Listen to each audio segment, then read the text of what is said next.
అందరికీ నమస్కారం. ముందుగా శ్రీమాత్రే నమః, శ్రీ గురుభ్యో నమః. గంగాధర్ వాస్తు జ్యోతిష్యాల యూట్యూబ్ ఛానల్కి స్వాగతం అండి. ఈరోజు మనం వాస్తులో చర్చించుకోబోయే టాపిక్ ఏంటంటే పురాతన గృహంలో శల్య జ్ఞానం. అంటే పూర్వకాలంలో కట్టి నీళ్ళల్లో ఏవైనా దోషాలు ఇట్లాంటివి ఏమన్నా ఉంటే శల్య జ్ఞానం అని ఎలా తెలుసుకునేవారు అనేది మనకు శాస్త్రంలో చెప్పారు. అది ఎలానో చూద్దామండి ఇప్పుడు. అంటే ఎలాగంటే ఇప్పుడు మనం కొంతమంది స్థలం తీసేసుకొని ఈ రోజులలో అంటే కొంతమంది స్థలం తీసేసుకొని అక్కడ ఉన్న మెటీరియల్ మట్టి కానీ ఏమైనా రాళ్ళ గుట్టలు కానీ మట్టి కుప్పలు కానీ ఇట్లాంటివి ఏవన్నీ అక్కడ ఉన్నదంతా వేస్ట్ తీసేయకుండా కొంతమంది అలానే గృహ నిర్మాణం చేసేవాళ్ళు కదా. అప్పుడు ఆ మట్టిలో ఉన్న శల్యాలు ఏమన్నా ఉంటే వాటి దోషాల వలన కొన్ని ఫలితాలు ఇంట్లో వాళ్ళు అనుభవించాల్సి వస్తూ ఉంటుంది అన్నమాట.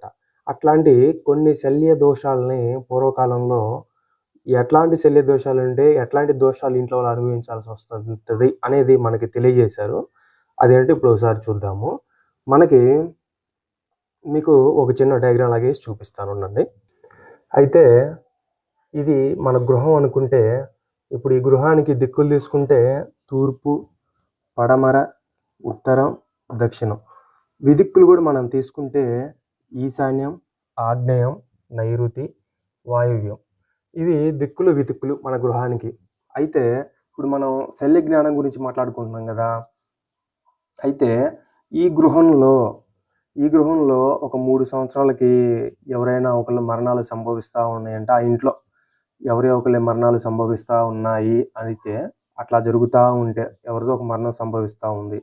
అట్లా మరణాలు సంభవిస్తూ ఉన్నాయి అంటే ఇట్లా తూర్పులో మనిషికి సంబంధించిన శల్యాలు ఉన్నాయని అర్థం అన్నమాట. అయితే ఇదే గృహంలో వాళ్ళు మళ్ళీ అంటే రాజప్రభుల వల్ల రాజదండనకు గురి కావాల్సి వస్తుంది. అంటే ఇప్పుడు రాజులు రాజ్యాలు లేవు కాబట్టి ఎక్కువ పోలీస్ స్టేషన్లకి, కోర్టులకి ఇట్లా ఎక్కువ జైలుకి వెళ్ళి రావాల్సి వస్తుంది. ఇట్లాంటి ప్రాబ్లమ్స్ వస్తున్నాయి అంటే ఆగ్నేయంలో గాడిద ఎముకలు ఉన్నాయని అర్థం అన్నమాట. అట్లాగే ఈ గృహంలోకి వచ్చిన తర్వాత ఈ గృహంలో నివసించే వాళ్ళకి దీర్ఘకాలిక వ్యాధులు వచ్చి అంటే నయంగాని వ్యాధులు దీర్ఘకాలిక వ్యాధులు వచ్చి అనుభవిస్తూ ఉన్నారు అంటే ఈ దక్షిణంలో దోషకరమగు శల్యాలు ఉన్నాయని అర్థం అన్నమాట. అయితే ఈ గృహంలో వాళ్ళకి మళ్ళీ లేడీస్కి సంతానం పుట్టి మరణిస్తూ ఉంటారు. కొంతమందికి సంతానం పుడతా ఉంటారు. పుట్టిన తర్వాత ఒక సంవత్సరం లోపు కొన్ని రోజుల్లోపు ఆ సంతానం అనేవాళ్ళు ఆ పాప కానీ బాబు కానీ వాళ్ళు మరణిస్తూ ఉంటారు.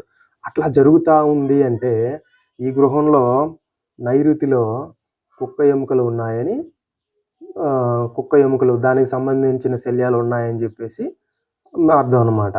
అట్లాగే ఈ గృహంలో వాళ్ళు మళ్ళీ ఎవరికైనా మనస్థిమితం లేక వాళ్ళు దేశాల మీద వెళ్ళి తిరుగుతూ ఉంటారు. కొంతమంది అక్కడక్కడ మనం చూస్తూనే ఉంటాం. అట్లాంటి వాళ్ళు వెళ్తున్నారు, అట్లా జరుగుతుంది ఆ గృహంలో వాళ్ళకి అంటే వాళ్ళకి ఈ పశ్చిమ వైపు ఏవో శిశు శల్యాలు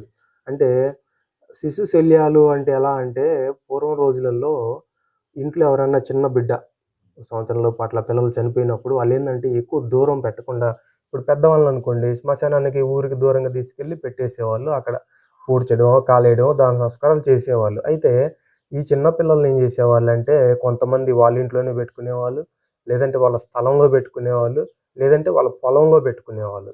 అట్లా చేసేవాళ్ళు అనమాట. అవి రాను రాను ఆ స్థలాలు ఇప్పుడు వేరే వాళ్ళకి వెళ్ళిపోయి వేరే వాళ్ళు కొనుక్కున్నారనుకోండి, ఆ భూమిలో ఆ శిశు శల్యాలు అలాగే ఉంటాయి కదా. ఇప్పుడు పొలాలైనా సరే ఈ రోజులలో ఆ సిటీలో గ్రామాలన్నీ డెవలప్ అయిపోయి వెంచర్లు అయిపోయి ఆ పొలాలు కొనేసి పొలంలో పెట్టుకున్న శిశు శల్యాలు కూడా అక్కడ అంతే ఉంటాయి. అట్లా ఉండవచ్చు అనమాట. అయితే నెక్స్ట్ ఇదే గృహంలో వాళ్ళకి ఓ 10-12 సంవత్సరాలకు ఒకసారి ఒక తీవ్రమైన గొడవలు వచ్చి అంటే శత్రుత్వం పెరిగిపోయి అంటే సినిమా టైప్లో ఫ్యాక్షన్స్ టైప్లో ఒకరినొకరు చంపుకునేంత శత్రుత్వాలు పెరిగిపోతున్నాయి. అట్లాంటి గొడవలు సంభవిస్తున్నాయి ఒక 10 ఏళ్ళకి 12 ఏళ్ళకి అంటే వీళ్ళకి ఈ వాయువ్యంలో బొగ్గులు, ఊకలు, కాలిపోయిన కట్టెలు ఇట్లాంటి శల్య దోషాలు ఉన్నాయని అర్థం అన్నమాట. అట్లాగే ఈ గృహంలో వాళ్ళు మళ్ళీ గృహం కట్టేటప్పుడు ధనవంతులై ఉంటారు. ధనవంతులై ఉండి కూడా ఈ గృహం కట్టి గృహంలోకి వచ్చి నివసించిన తర్వాత ఒక 10 ఏళ్లకో 12 ఏళ్లకో ఇట్లా క్రమేణా కాలం గడిచే కొద్దీ వీళ్ళ ధనం పోయి, ఆస్తులు పోయి, అంతా కరిగిపోయి పేదరికానికి వస్తున్నారు అంటే ఉత్తరంలో గూడా మనుషులకు సంబంధించిన శల్యాలు ఏవో ఉన్నాయని అర్థం అన్నమాట. అట్లాగే పూర్వకాలంలో మనకి ఇంట్లో మనుషులతో పాటు పాడి గేదెలు, ఆవులు, గేదెలు ఇట్లా అన్నీ ఉండేవన్నమాట. అంటే అప్పుడు పెద్ద పెద్ద ఇల్లులు కదా! అందుకని చెప్పేసి ఒక పశువుల కొట్టం కూడా ఇంట్లో ఒక చివర అట్లా ఉండేది. అట్లా పశువులు గాని ఏమన్నా ఎదగకుండా అవి మరణానికి గురవుతా వస్తున్నాయని అనుకోండి. ఆ ఇంట్లో తూర్పు వైపు గాని, ఆ పశుశాల ఉండే వైపు గాని ఏవో పశువులకు సంబంధించిన శల్యాలు ఉన్నాయని అర్థం అన్నమాట. అట్లాగే మళ్ళీ ఈ ఇంట్లో వాళ్ళ గృహయజమాని వంశం గాని, వంశస్థులు ఆ వంశం అనేది వృద్ధి చెందకుండా, ఆ వంశానికి అనేది ఆటంకాలు జరుగుతా ఉన్నాయనుకోండి.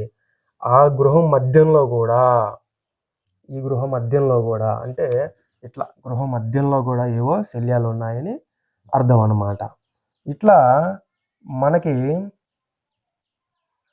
పూర్వం పండితులు ఎలా ఉండేవాళ్ళంటే, వాళ్ళు చాలా నియమనిష్టలతో కొన్ని ఆచారాలను పాటిస్తూ వాళ్ళు చాలా ఉండేవాళ్ళనమాట. నియమనిష్టలతో ఉండేవాళ్ళు.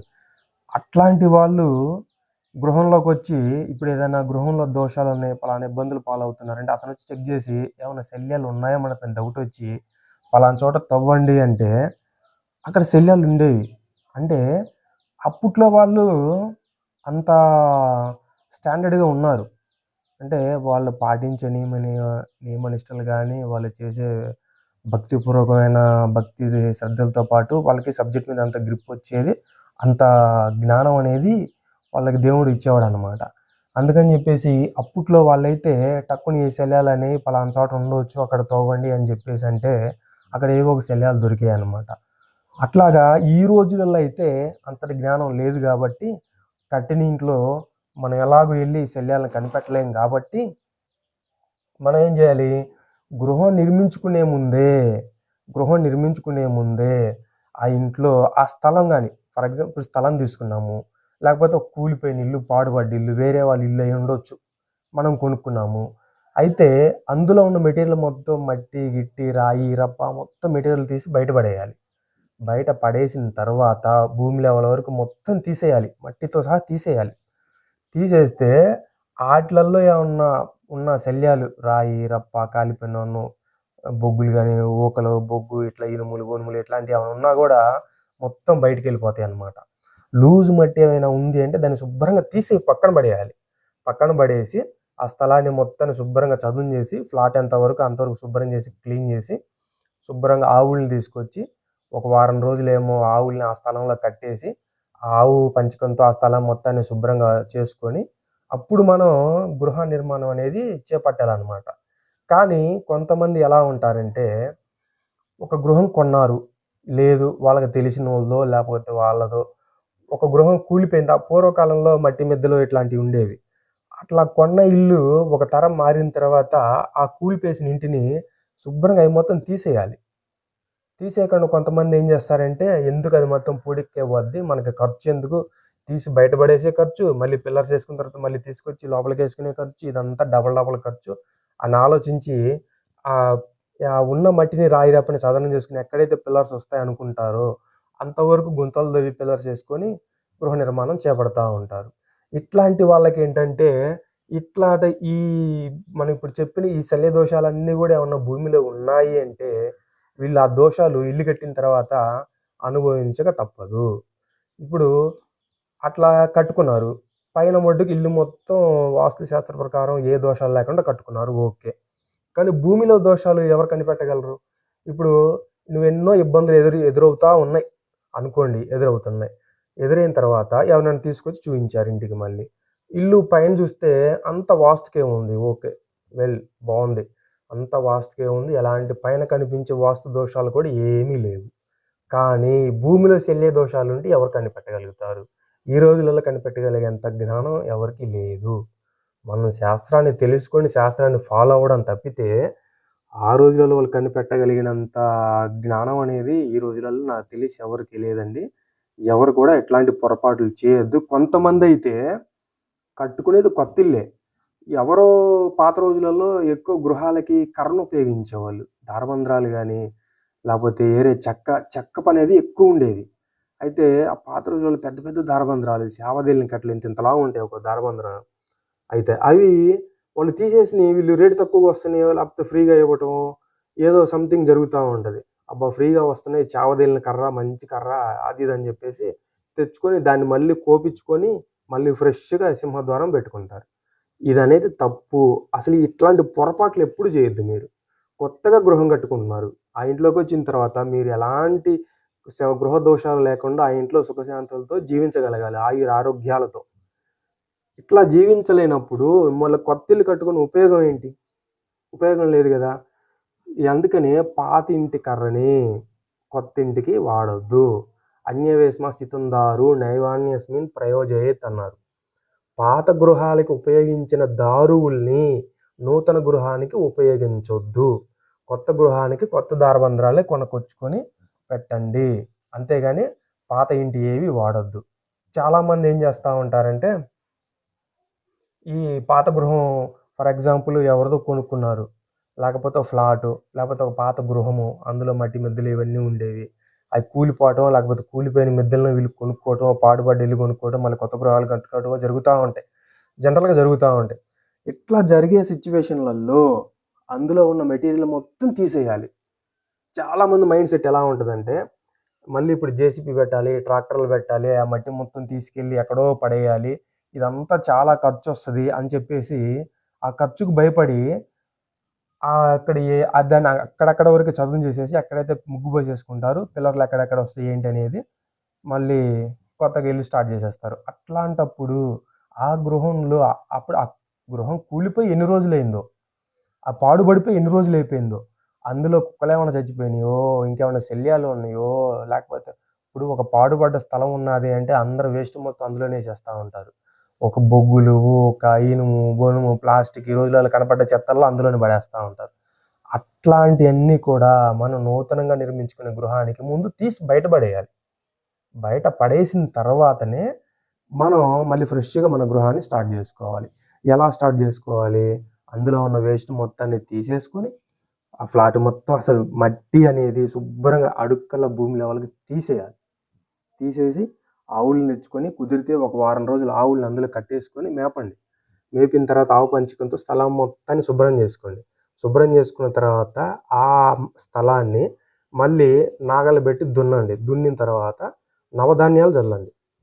నవధాన్యాలు చల్లిన తర్వాత అప్పుడు మొక్క మొలిచాయనుకోండి, మొక్కలు వస్తాయి కదా, మొక్కలు వచ్చిన తర్వాత అప్పుడు మనం మళ్ళీ ఫ్రెష్‌గా భూమి పూజ చేసి, శంకుస్థాపన చేసి, వాస్తు పూజ చేసుకొని అప్పుడు మన ఆ గృహాన్ని గృహారంభం అంటే గృహం కట్టడం మొదలుపెట్టడం స్టార్ట్ చేయాలి. ఇంత స్టార్ట్ చేస్తేనే మనం, ఎందుకంటే జీవితాంతం మనం ఉండే ఇల్లు, మనము, మన పిల్లలు, వాళ్ళ పిల్లలు అట్లా ఉండే ఇల్లు కాబట్టి మనం చాలా జాగ్రత్తలు తీసుకొని నిర్మించుకోవాలన్నమాట. అట్లా చేయడం వల్ల ఏంటంటే మనకి ఉన్న నెగెటివ్ అంతా పోయి మళ్ళీ ఫ్రెష్‌గా ఆవు పంచకం, నవధాన్యాలు వీటితో మళ్ళీ వాస్తు పురుషుని పూజ చేయించుకొని, మళ్ళీ భూమి పూజ చేసి, మళ్ళీ శంకుస్థాపన చేయడం వల్ల ఆ ఇంటికి మళ్ళీ కొత్తగా ఎనర్జీ స్టార్ట్ అవుతుందన్నమాట. ఇట్లా కట్టుకునే విధానం కూడా ఇదే. ఇది తెలుసుకోవాలి.